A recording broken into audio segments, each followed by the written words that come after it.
Hey, this is Brent with BDA Studios, and hopefully you can hear me okay. I'm using a microphone so that I can pick up my voice a little better, but I do have my printers running beside me. I've got two over here, and I've got these two behind me.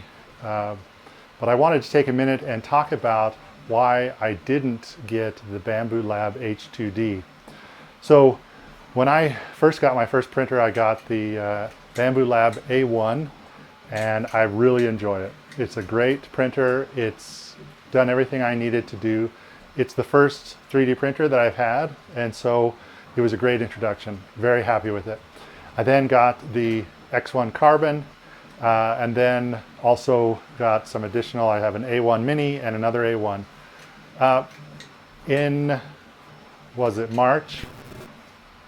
I wanted to get a larger printer, and this was before I knew about the H2D, and I really didn't know what was coming next from Bambu, but I saw the Anycubic Cobra 3 Max combo, and I pre-ordered it. I got a great price, and it is much larger for printing, and I will show a video about the Anycubic Cobra 3 Max here in a few videos. I'll have that up.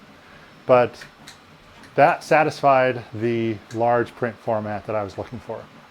When the H2D was announced, I was really excited about the laser and vinyl cutter and pen and all those features, and I thought, this is really cool. And then I saw the price of those features, at which point I was not as excited.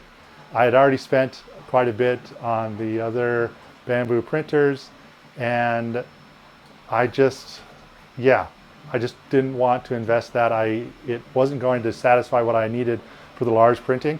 The Anycubic Cobra 3 Max combo that I got, it was $700, and it was a great price, and it's been a really good printer.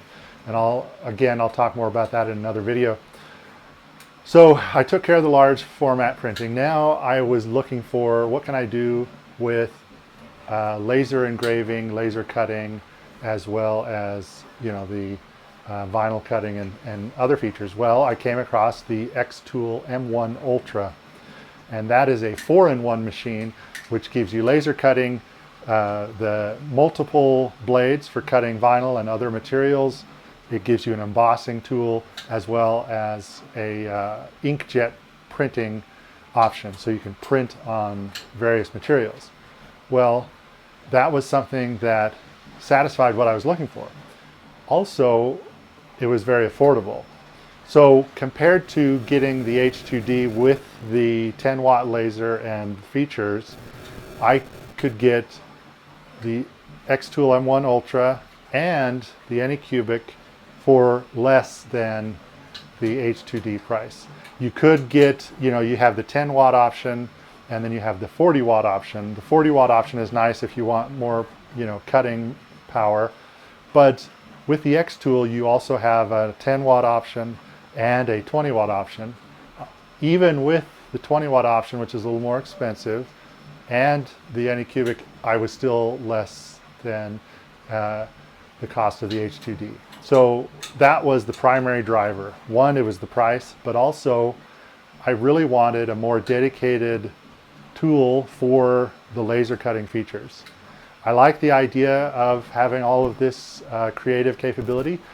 If I didn't have these other Bambu printers, and I didn't have the X1 Carbon, and I was just getting into laser printing, laser engraving, 3D printing, I would definitely consider the H2D. But in my case, I already had these other things. Now, one other feature of the H2D is the heated chamber, and that's to help with printing different materials. Well, I've been printing, I'll talk about this in another video, but I have tried to print various types of ABS in my X1 Carbon, and I know that the material is part of the problem. The filament does impact the quality of the printing, but what I was seeing with the X1 Carbon is I had this filament, and I'll talk more about it later, that is very affordable, but was putting out a lot of particulates, and like it was, I would print one thing that would take 3 hours, and the inside of the glass here would be covered in material. It was not good. And the carbon rods were getting coated and it was skipping. So it was making this terrible noise as the print head was moving fast, and it would skip, and it was just it was crazy. And I'd barely printed like 3 or 4 different things in ABS. So I wasn't confident in what the X1 carbon could do with these other filaments. Now, I do believe that if you were to buy Bambu brand filaments for ABS, I'm sure it would print well. But that's not what I was after. I was after a more affordable filament option, and I'll talk more about this in another video when I talk about what filaments I use and why I chose them. So to solve the problem of the heated chamber and be able to handle more difficult filaments, I got the Cheedy Q1 Pro, and that has been working just fine. It was very affordable, and again, these are things that are based on what I think are important. You have your opinions and your thoughts. You have different goals than I do, but the things that I'm interested in, I felt like this was give me the best combination. So hopefully that makes sense, but I would certainly take an H2D if it was given to me, but at this point I'm not going to spend the money because I already have what I want from other tools that bring that together. Hopefully this was helpful. Thank you for watching. Please like, subscribe, share with your friends, and I'll see you in the next video.